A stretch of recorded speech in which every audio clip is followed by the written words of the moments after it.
Karametra, God of Harvests, versus Kaalia of the Vast, and we have a very nice hand, so we'll keep it. And pass over to our opponent for the turn. Yeah, we have some of our Enchantress style cards in here, so we will go for, what is this? Yeah, we reveal a forest from that, and then go into the birds. And just always like to double check on these non-basic lands. I get all the names confused across the multiple different decks that I run all the different colours in. Not very good with the names particularly, and yeah, getting into a Vampiric Tutor is not good for us. That might mean Kaalia next turn. We do have Journey to Nowhere, so not sure how worried we are about that particularly, but I would rather not. Yeah, they might go for a, what's it called, a Mana Crypt, and then get into a turn 3 Kaalia, or they might get into a Swiftfoot Boot, something like that, which we would, yeah, not be too happy about. We can go into a turn, yeah, that will be a turn 3 Kaalia. I think for now we will just get down our Herald of the Pantheon. That is, enchantment spells cost 1 generic mana less to cast, and whenever you cast an enchantment spell you gain a life, and it's a 2/2 for 2 mana. And our opponent going for a Bojuka Bog, which we don't care about at all. So we can take advantage of this. Prison Term. The enchanted creature can't attack or block, and its activated abilities can't be activated. What we could do is something pretty fancy and go for our... We could put Prison Term on our Herald of the Pantheon, and then when Karametra comes out, move it onto there. I don't know if I mind that.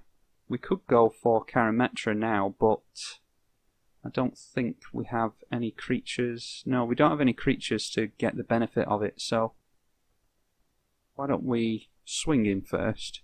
That will be the correct thing to do. We'll swing in first for a free 2 points of damage. And then just to try and beat a Swiftfoot Boots or a Lightning Greaves or anything like that, our opponent might go land, Mana Crypt, Lightning Greaves, Kaalia, something like that. And we gain a life from enchanting our creature. And I overpaid for that, didn't I? Yeah, we might as well go for Ground Seal then, because it keeps our opponent from touching their graveyard, and it also cantrips. Ground Seal enters the battlefield, we draw a card, and cards in our graveyards, or cards in any graveyards, can't be the target of spells or abilities. Okay, so they just tap out there, that's fine with me. We get into one of our Enchantress creatures. It has Shroud, and whenever we cast an enchantment spell, we draw a card.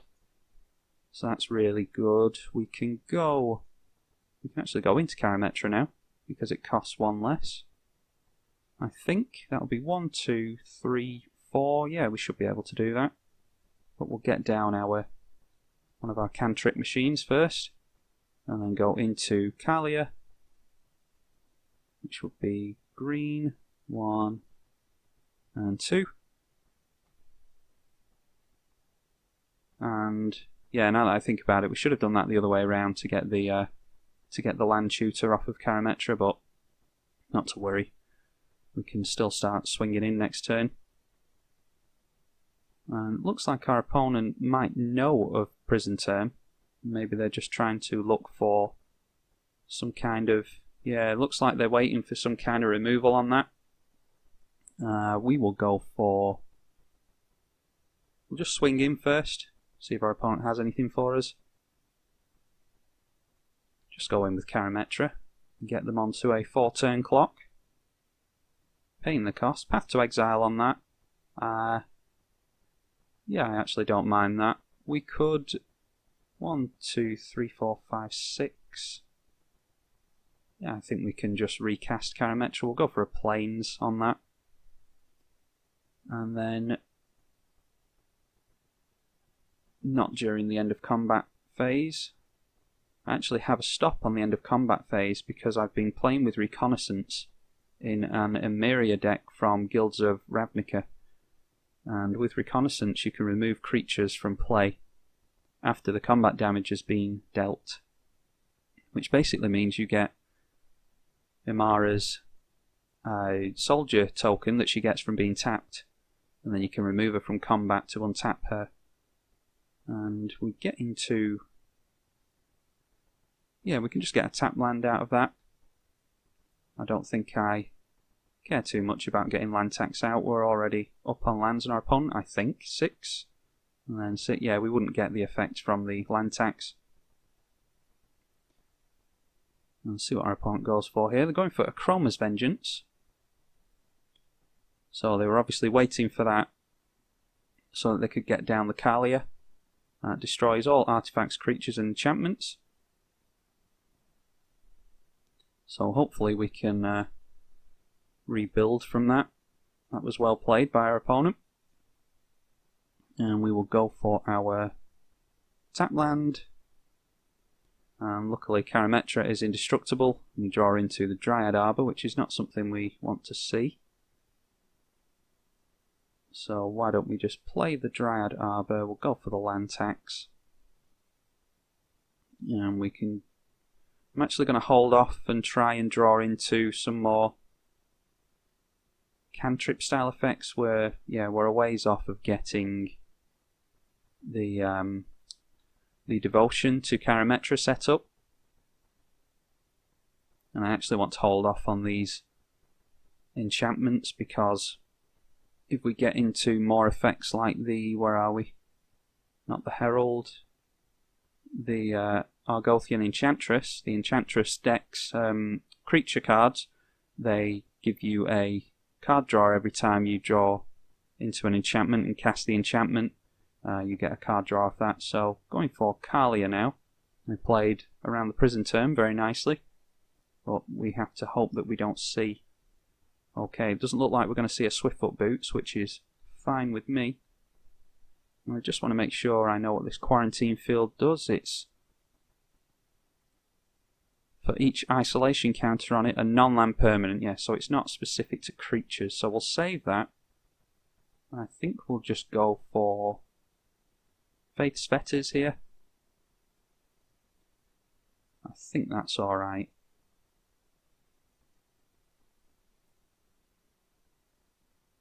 And there we go, try again.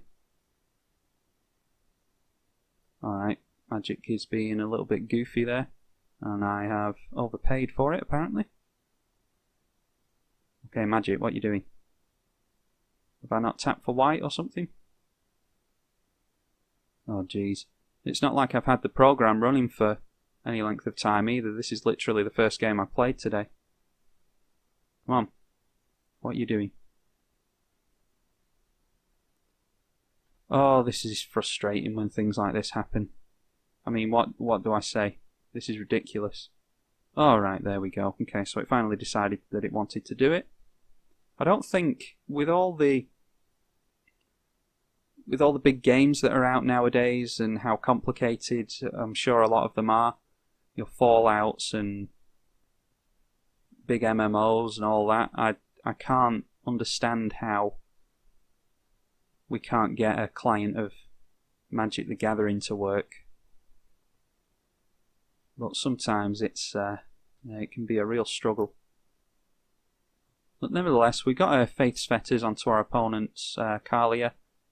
Okay, yeah, that does mortify. Probably should have got down this Soul Snare as well to keep them from swinging in. But they have an answer for that as well, so looks like they've got a lot of targeted removal. We'll see what our opponent has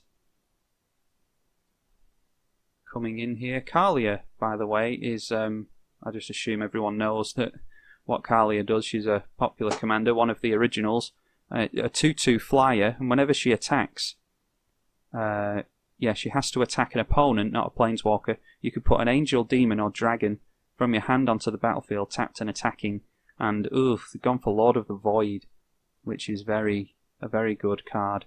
Exile the top 7 cards of a player's library and put one creature card from among them onto the battlefield. I don't think they'll actually benefit from any of our creatures though.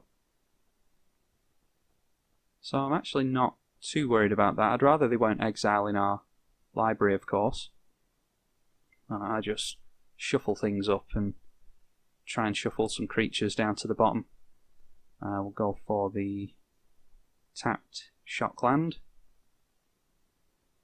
Be sure to pick up your Shocklands while Guilds of Ravnica's out, by the way, because it's as cheap as they ever get.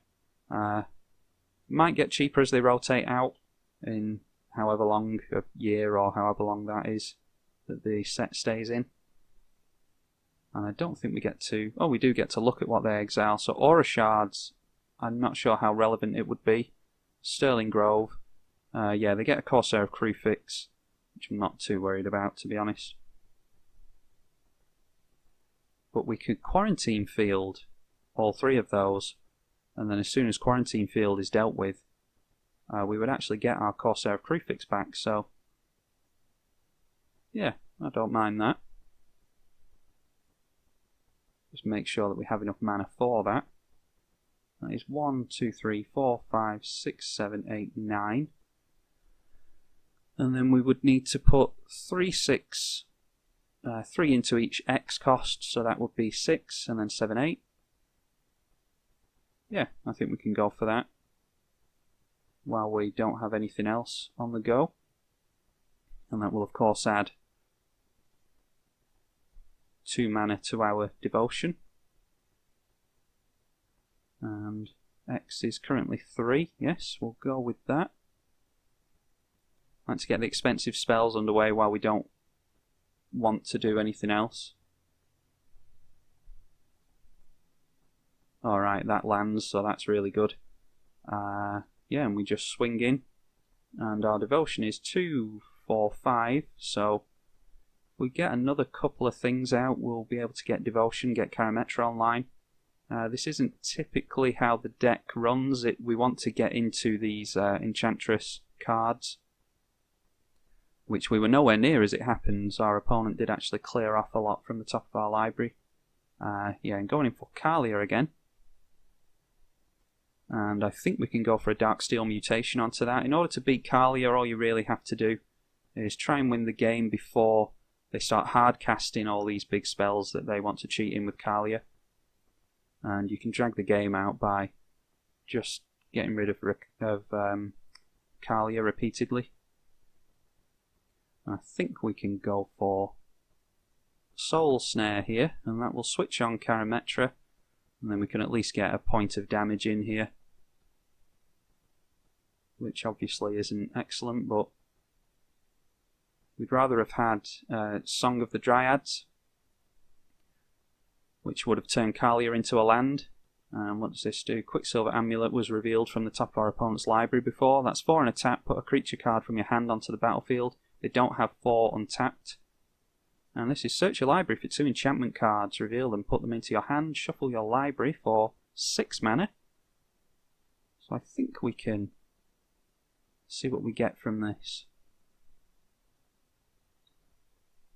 There's no kind of package I'm thinking of or anything like that.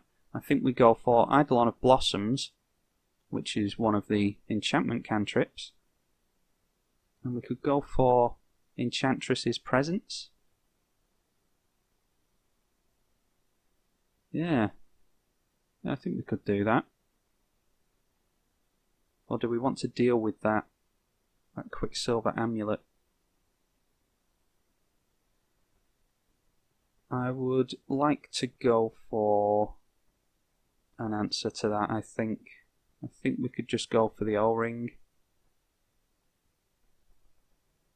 Yeah, much as it pains me to cast the O-Ring before the Eidolon of Blossoms, I don't want our opponent to have that Quicksilver Amulet, because if they have that, it means they can hold up mana for other things. And I want them, if they're going to be casting big angels and demons, I want them to tap out for them, so that they can't hold up any sort of answers or removal or anything like that, or it's less likely that they can anyway. They have 4 cards in hand and 7 open mana.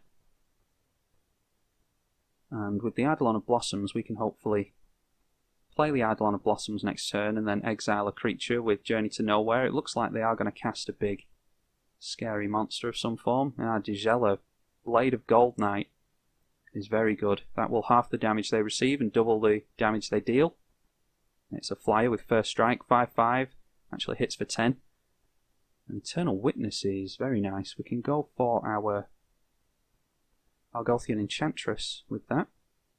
Just have to make sure that I tap the mana correctly. Let's go for Eternal Witness, and we will yield and say yes to that.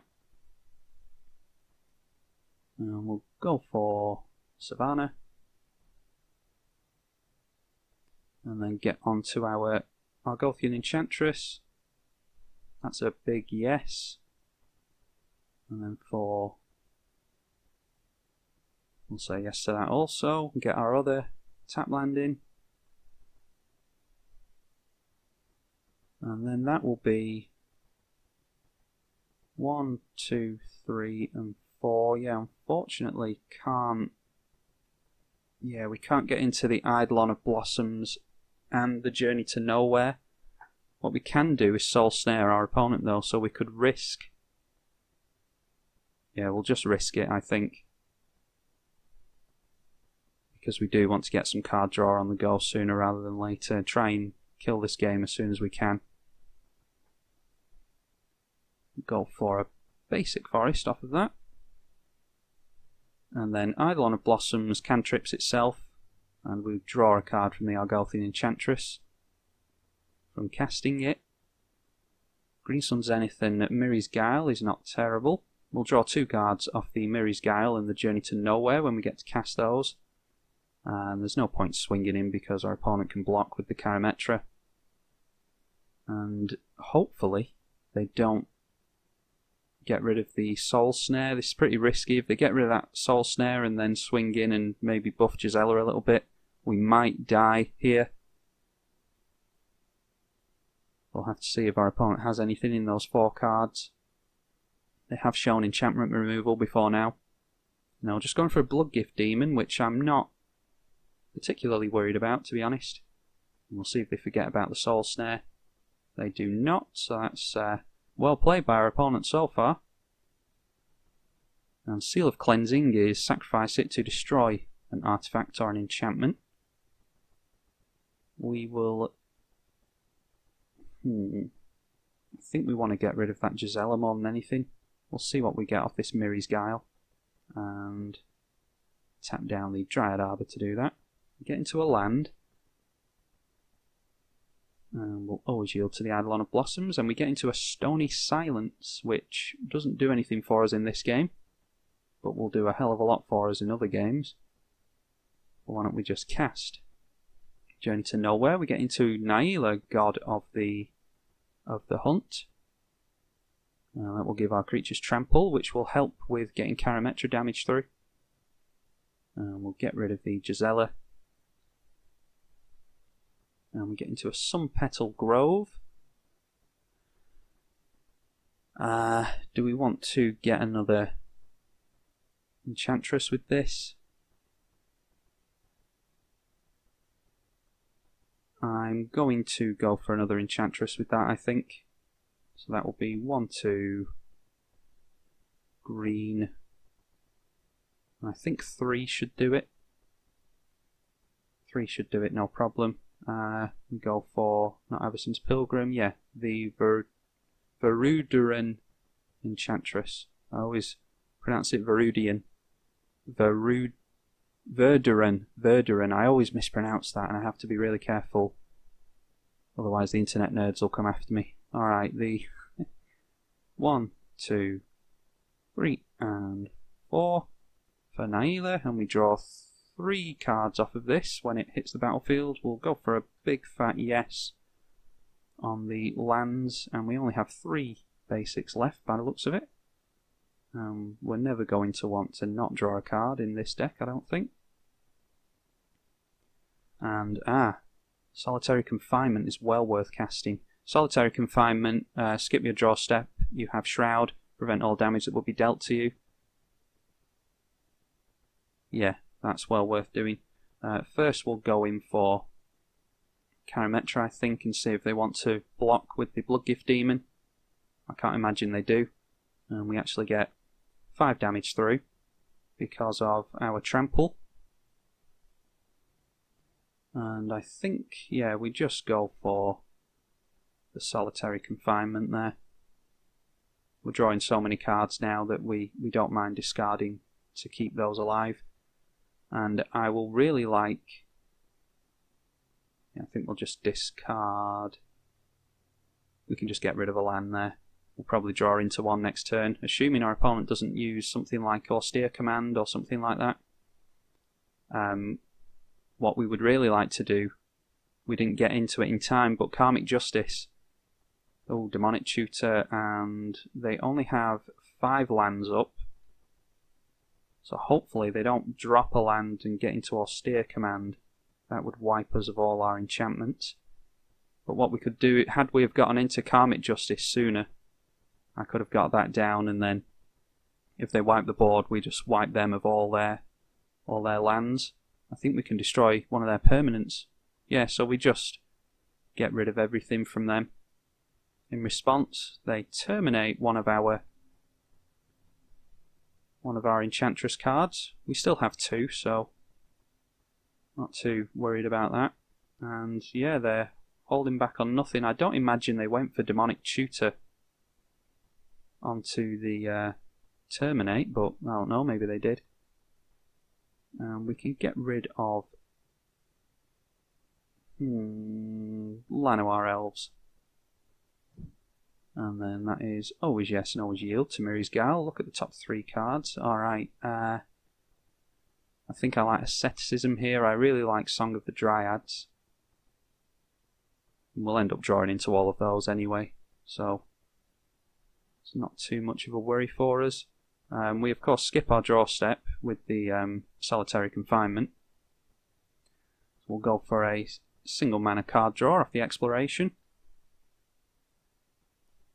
And then that is 1, 2, 3, 4, 5 for the Asceticism. And that will give creatures we control hexproof, which will really help. No reason not to get into the only artifact in the deck, in Sol Ring. And then I really want to get the Karmic Justice down. And I think I like Heliod as well. We can get into Wasteland on our opponent. We will probably Wasteland them because we're pretty late in the game at this point.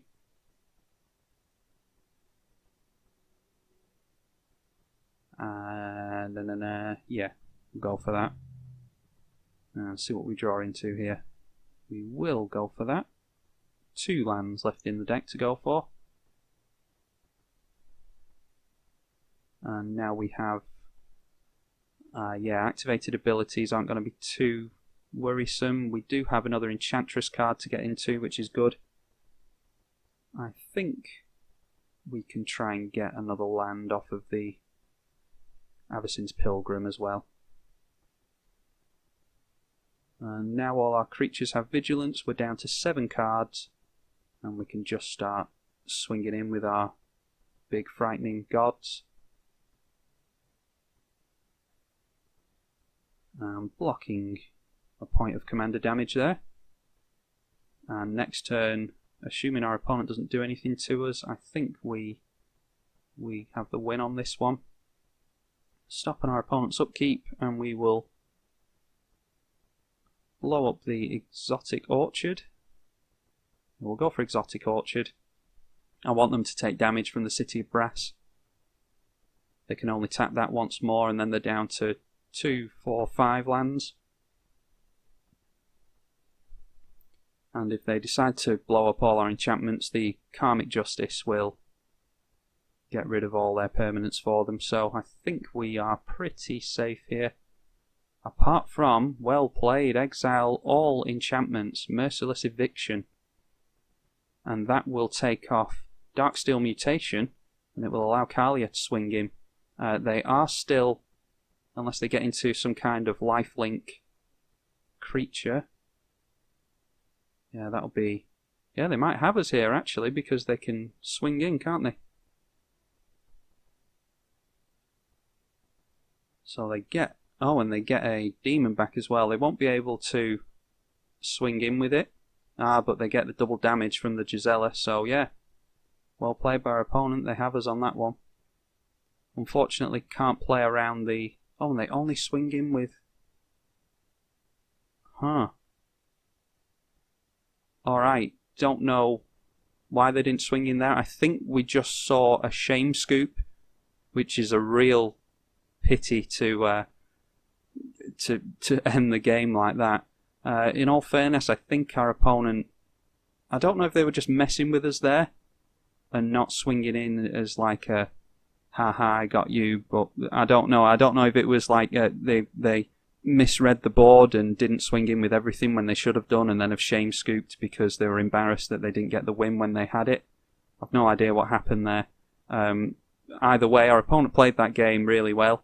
Merciless Eviction is pretty much the only thing that can...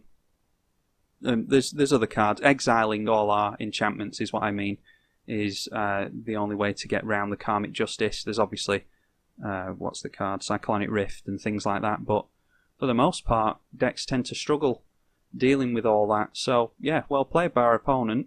Not sure what happened at the end there, but I think they had the win. And I hope that all of you enjoyed the Karametra, God of the Harvests Enchantress deck. I really enjoy playing it, and I wanted to show it to all of you before Guilds of Ravnica, but I wanted to get all the Guilds of Ravnica content out there first, for obvious reasons. It was a new set that just released. I will be more than happy to upload more Karametra Enchantress games. If you're interested, I'll just keep an eye on the views and the thumbs up and all that. People like it, I'm sure they will let me know. I'm tribalkai on the EDH channel. Thank you so much for watching.